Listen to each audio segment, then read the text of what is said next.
T-Bro in the morning, Laura Styles, and the world, everybody listening and watching us. If you don't know the gentleman sitting right here, he's built a hip-hop empire for himself. His name is Hopsin. Give it up for him.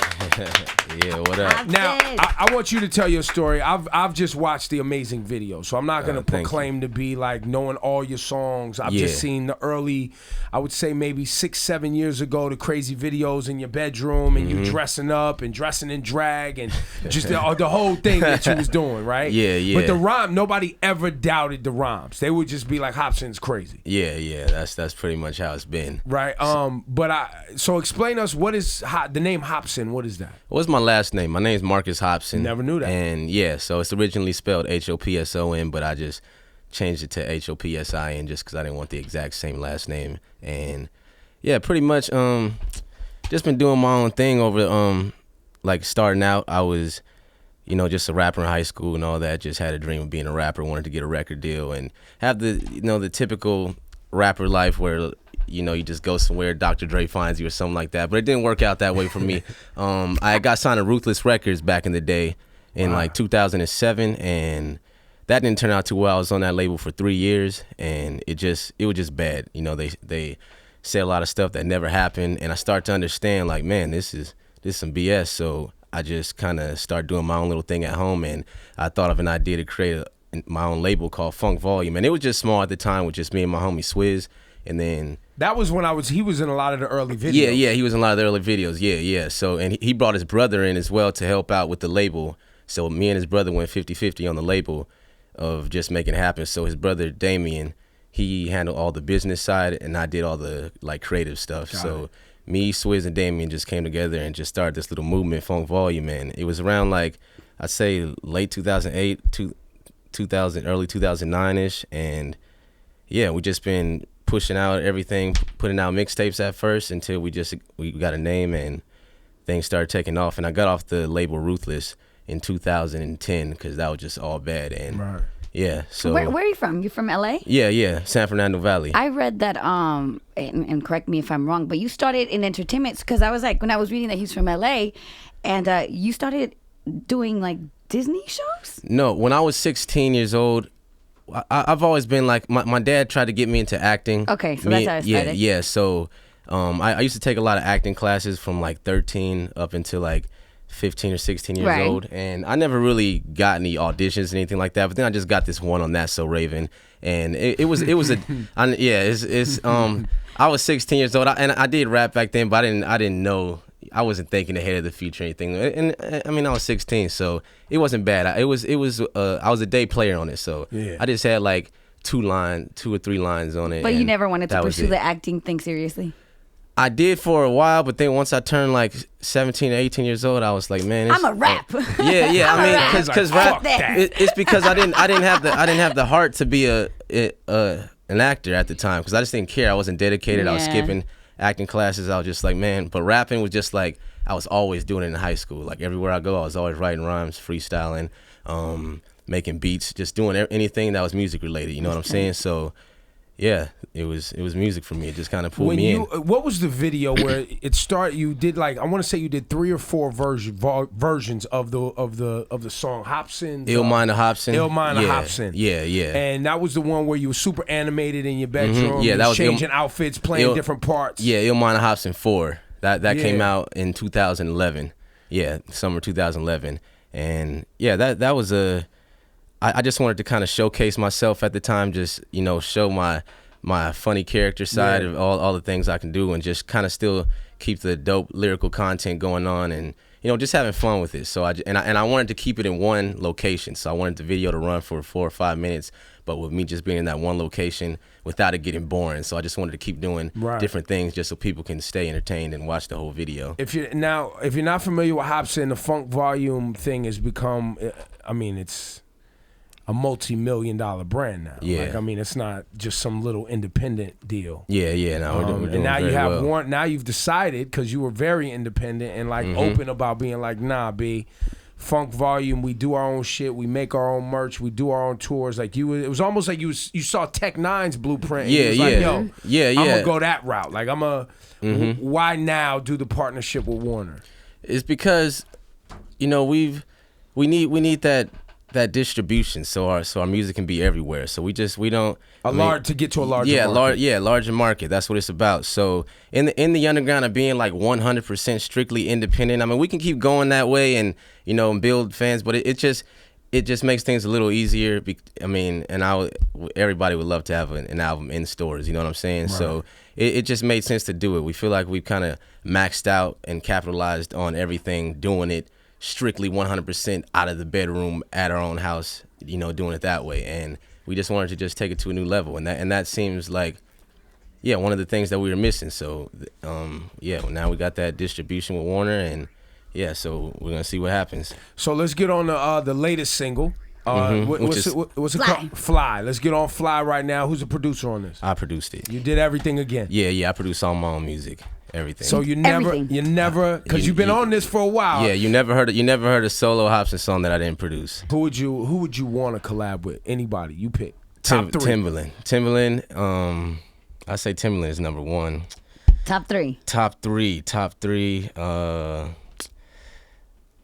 I need to Kato. He's actually a producer on Funk Volume that I haven't really worked with yet. He's on your Kato. label. He's on the label. No, yeah, but he produces beats for another artist on my label named Jaren Ben. But I haven't actually worked with Kato. But I do want to sit down with him. Yeah. Okay. And Dr. Dre, of course, from the West Coast. Yeah. That's like a dream come true. Yeah, exactly. That is. Let's get it on right now. Fly. His name is Hopsin. Funk Volume. Let's go. I was taught that education is the only way to make it. Then how'd I get so much money inside my savings? My teachers never saw the heights that I was fucking aiming. Did the man who invented college go to college? Okay then. Am I the only one that noticed humans on the same shit? Y'all thought you're selling on the same ship. And if that's the case, then that's the reason that you ain't shit. Let me enlighten you, my niggas, just let your brain drift. First of all, the best type of marketing is marketing that doesn't feel like marketing. It makes the people feel like they're a part of it. And when it's done right, corporations think it's marvelous. They feed us these ideas and then we place them in our hearts to sit. It's why players are good at getting chicks. It's why Nike is good at selling kicks. It's why Disney is loved by all the kids. Why McDonald's owners is super rich. We too blinded to ever see him pitch. See, when this happens, we take our health, wealth, lives, and just hand them off, thinking that we did this from organic thoughts. I know you seen parents trick kids with candy toys and Santa Claus. The same method is used to trap adults, but instead of candy, it's with money, religion, drugs, and alcohol. Mention that shit and this go arouse us all. I done seen niggas get into fights over cigarettes like a pack of dogs. They get you hooked and then they laugh at y'all. I really hate to break it to you, but your life's being played with. You have not witnessed the world cause you're stuck in the matrix. Everything we have been taught was all a lie. Open your eyes, open your mind, and fly. Man, can't you see what... What's the album? When's it coming? What's the title of the whole thing? The album is called Pound Syndrome and it drops July 24th. So any features on there? Anything you want to tell us about? Dizzy Wright, Jaren Benton, and Swizz, those are the only features on the album. So you're keeping it close-knit still? Yeah. It's because it's my album, so I don't want everybody else all on my album making it so their selfish, album. man. Hey, no, it's because when you hear albums, man, you just see so many features. Okay, like let me see what you do in the studio. I already know what these other artists can do. Let me see what you do. So I respect it though. I like it too. I mean, J. Cole had a tremendous success on this run, no features. Yeah, and I think I think that's dope because it really just kind of showcase yourself like this is what I do. I don't really need anybody else. I mean, and it's cool to do collaborations, don't get me wrong, but it's when you just got too many collaborations, it's like, man, come on, I want to see you rock a whole 3 verses. You mentioned earlier that he quit and decided to come back and quit again. What's happening? I mean, he's back again, so I almost felt like, do I bring up the fact that he quit twice on us already? Yeah. I don't even know. But why, you were just like frustrated creatively? You're like, I'm done with this music business? I mean, yeah, so it's like this. I love rapping. I love making music. So that will never change. Right.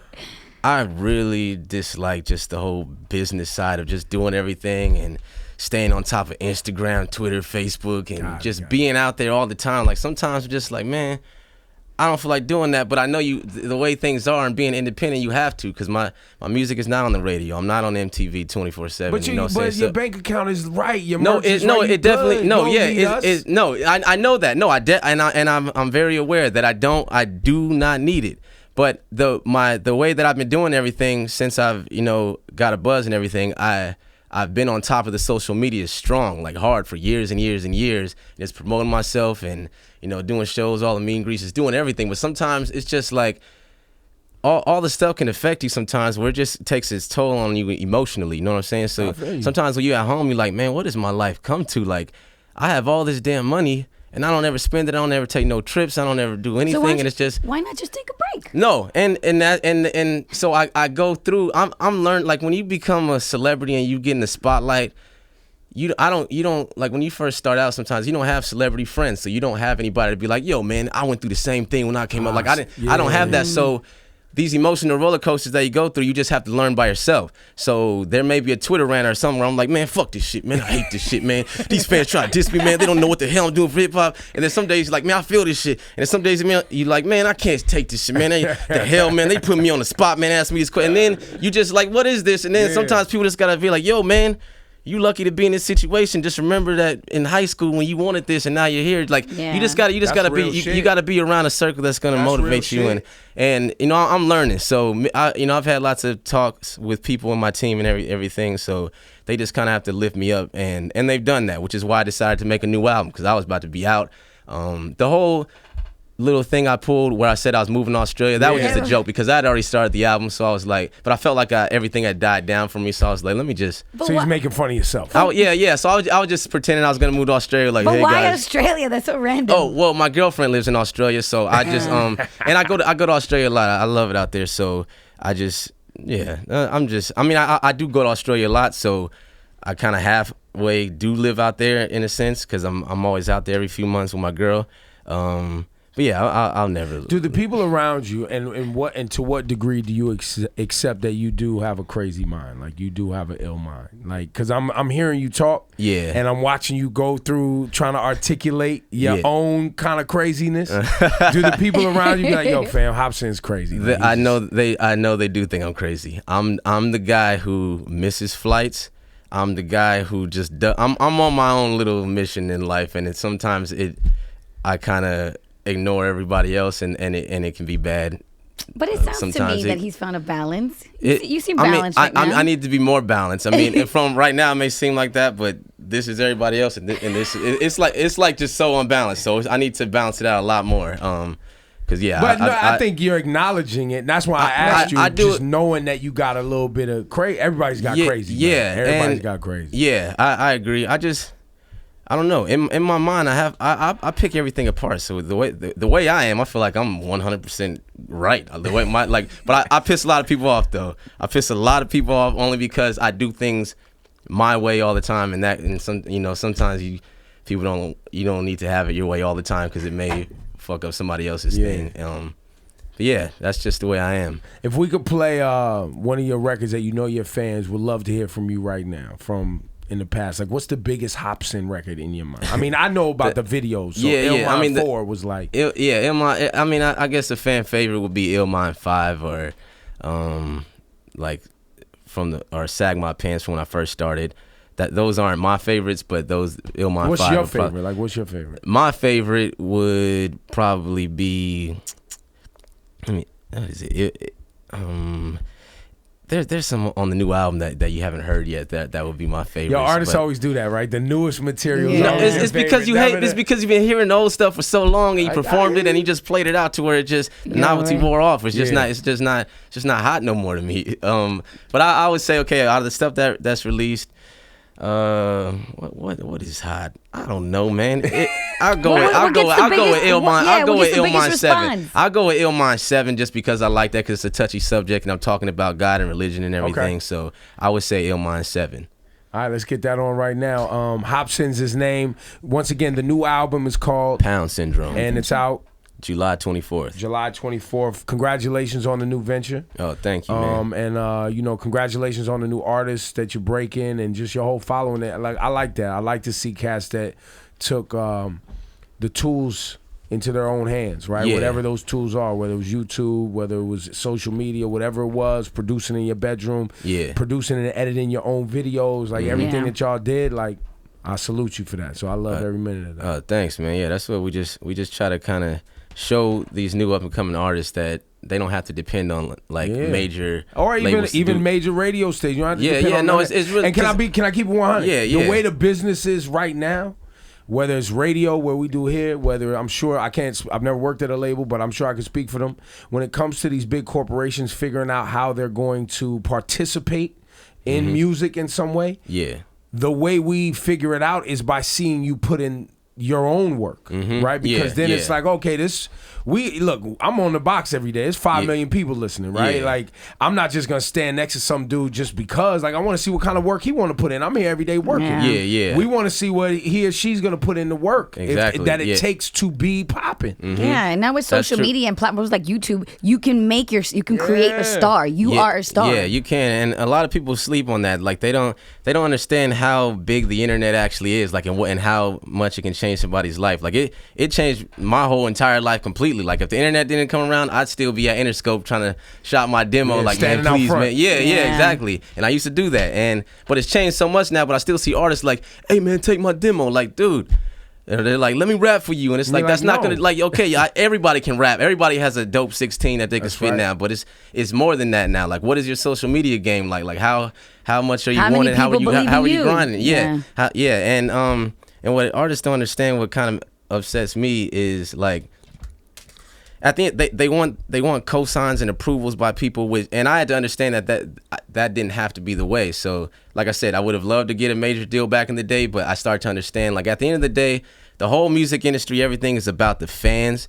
They are the ones that keep you guys alive. They're the ones that keep my label alive. Every artist from Tupac, Eminem, Jay-Z, fans did it. So these big guys, P. Diddy or whatever, it's fans that made these people. Yes. It's not these guys didn't just wake up. Even the corporations, right? When you look at any Fortune 500 big company, it's consumer behavior and consumer and your hard-earned money. Yeah, exactly. That went into making these things as big as they are. Exactly. So, and I start to understand, like, if you can have a direct connection with the fans, then why do I need this guy to co-sign me or put me or be next to this guy when the fans are already fucking with me? Well, you weren't afraid to put in the work. That's the piece. The piece is what we talking. We talking about the last 7-8 years. Yeah. You put in 8 years of hard labor.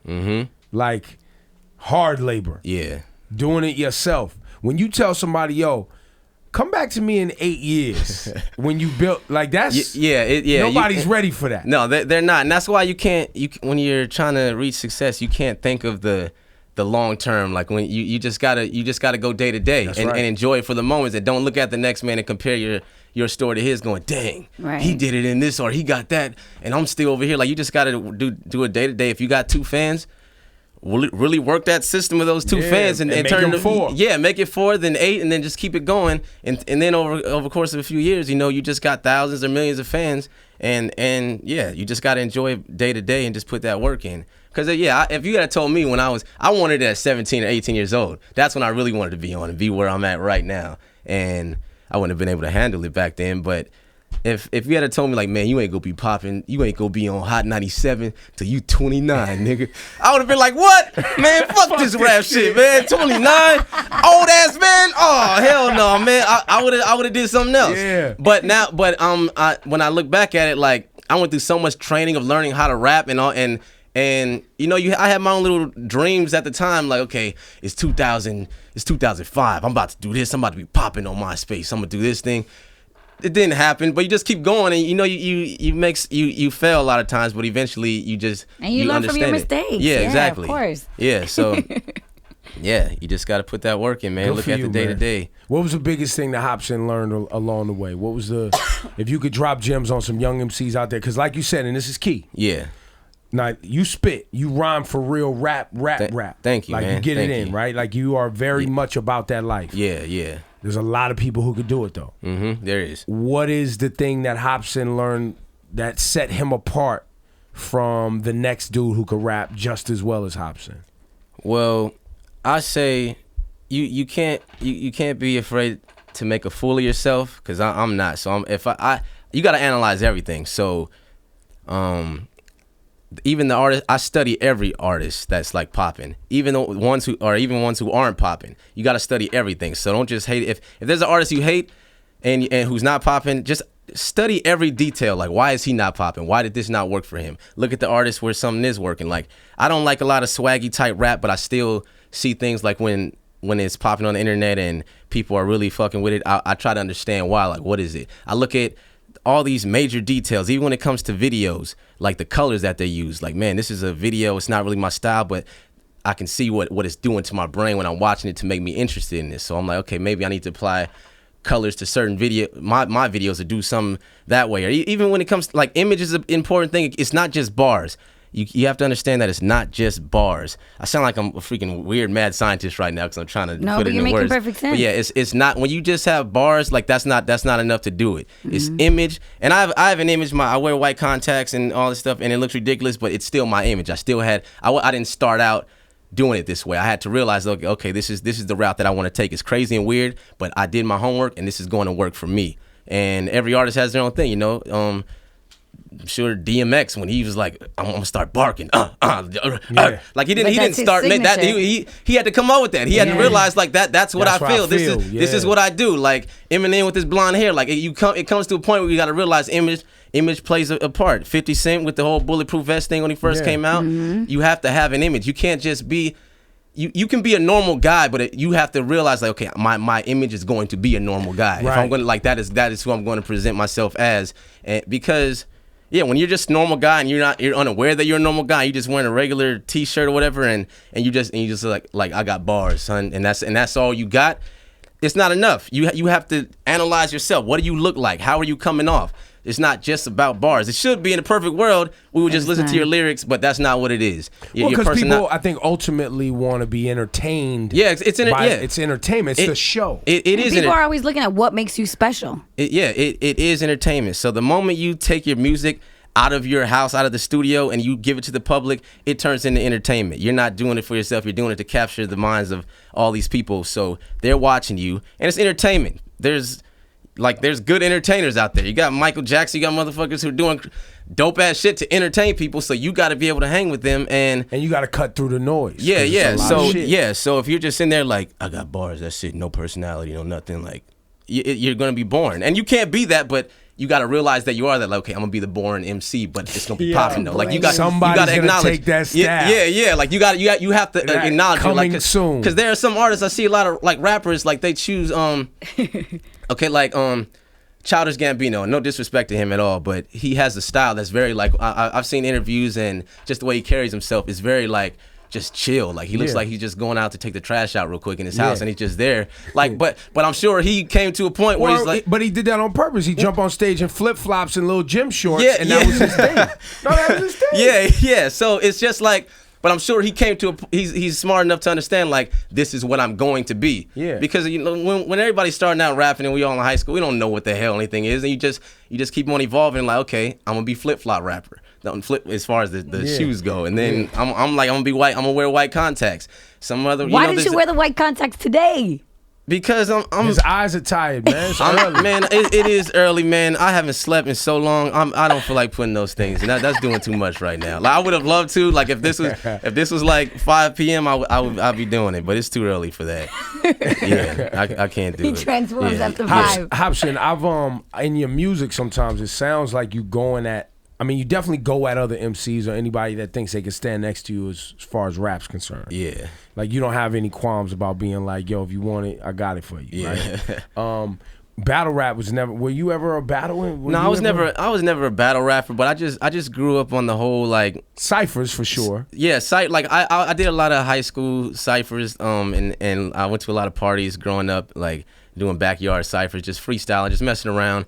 And I listened to a lot of, like, Eminem, D12, and 50 Cent, that whole aggressive rap style. So when you grow up and you listen to that, that's just it's in my blood. It's in my nature to be that type of MC. So a lot of people are like, man, why you always hating? Like, because the MCs that I grew up on, they talk shit. They use the word whack a lot. Like, man, you whack. This is whack MCs this, whack MCs that. So now that's what I grew up on, was calling out whack ass MCs, and that's just how I feel about, you know, rappers sometimes. So but overall, it's never in a way where I'm trying to fully disrespect him in a way where it's like, fuck you. Like, I like a lot of the dudes that I don't like all their stuff, but they're interested in their own little ways. You know what I'm saying? So it's never in a full disrespectful way where I just, you know, it's just like, fuck them, I'm gonna beat your ass. Yeah, but just because I don't, you know, it's like a lot of times I look at it like even in radio, just because I don't like you as a DJ doesn't mean it's personal. Like it would be like on the basketball court, I might think your jump shot is trash. Exactly. Like, yo,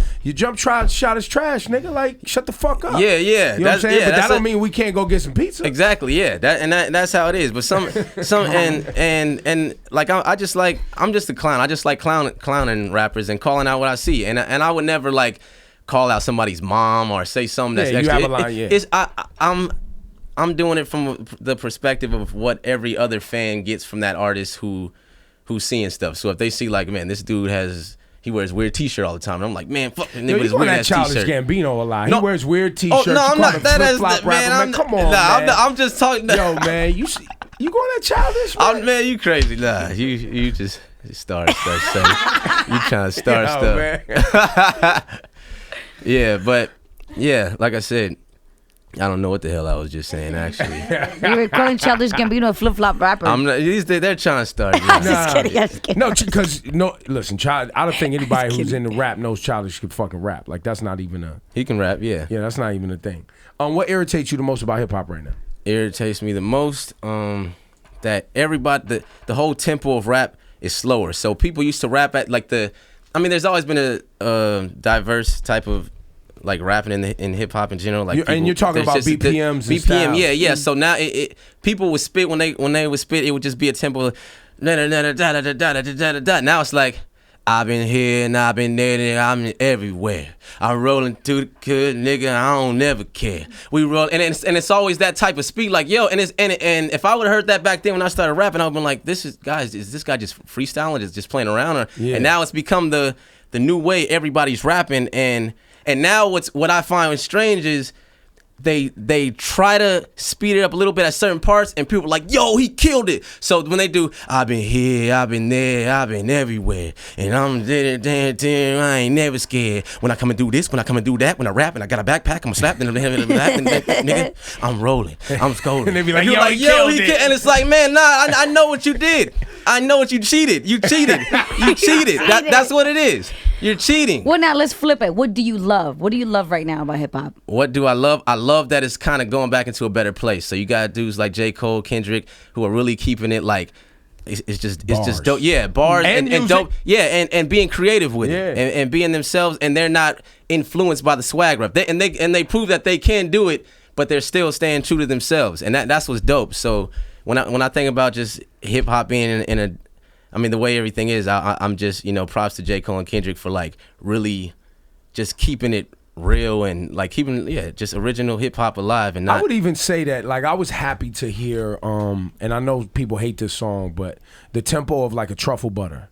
Yeah. With Nicki, Drake, and Wayne. Yeah, that was like, you know what, we gonna go step the BPMs up and we just gonna really get at this. One. Yeah. Like, people was mad at me. I call that a classic hip hop record because to me it is. Yeah. They took a house record, turned it into a rap record, and rhymed on some high BPMs and really got it in. Yeah, that sounds pretty dope. I think because it was a hit song, people kind of take it for granted. Yeah. Of what the song is actually doing. Yeah. And musicians can see that. Like when you're a musician, you can hear it and be like, okay, I see what they did. But maybe the fans, they may just take it as you just have people who are just anti-mainstream rap. Like, once a song is, and it's always been in hip hop. Yeah. Right. I remember the moment the Fugees went from being an underground group to being a pop sensation. Yeah. And the hip hop world was like, nah, fuck the Fugees. Yep. I was like, yo, just last week. Yeah. They loved that. Or the moment Kanye got behind Common. Remember that moment? Yeah. And Common sold all these records. Everybody was like, yo, Common sold out. This shit is trash. Yeah. I was like, wait, it's the same guy. That's what's retarded, man. It's like when you're a rapper or an artist in general, you want your stuff to get out to as many people as it can. So if you only have 200 fans and you have access to reaching 500 million people or whatever, why not take that opportunity? Why not do that? And I don't know why fans. I think because I think a lot of people just don't understand that aspect of being an artist. They are fans. Yeah. And they want their artists to be theirs. They want you to stay in the. They want you to stay in the basement, living off top ramen. It's personal. Like it's like, yo, that's my guy. Yeah, yeah. And now he's everyone else's guy, and I feel like he's cheating on me now. Like, yeah. I guess I can understand that, but at the same time, you gotta. And I think that's why Cole. But I think that's why Cole went about his marketing on this Forest Hills Drive 2014 and made it personal. Yeah. Right? Because I think he understood that. Like, wait a minute, here comes this moment where I'm about to be able to sell out like arenas. Like it's about to get real. And I've been very personal. Dollar and a Dream. It's been very easy for my fans to get access to me. And things are about to go to another level. Yeah. And I got to make sure that I can still stay true to that. He did it right, because the way he feels underground, but he's not underground. So that's a compliment. So he's up there, like as far as numbers wise and all that, but he still feels like it's personal. Like he's still the dude. Like you could just stumble across his stuff online. Like but he's big. So he did it the right way. That's a good way, because it's almost like it doesn't feel like it's right. It feels like he's not on the radio, but he's everywhere on the radio. His so popping. Yeah, exactly. So that's a dope way to do it. Yo, it was a good talk with you, man. Oh man, I appreciate you having me, man. Thank you. Congrats once again on everything you're doing, guys. Give it up for Hopsin. Hopsin. Thank you, man. Thank you.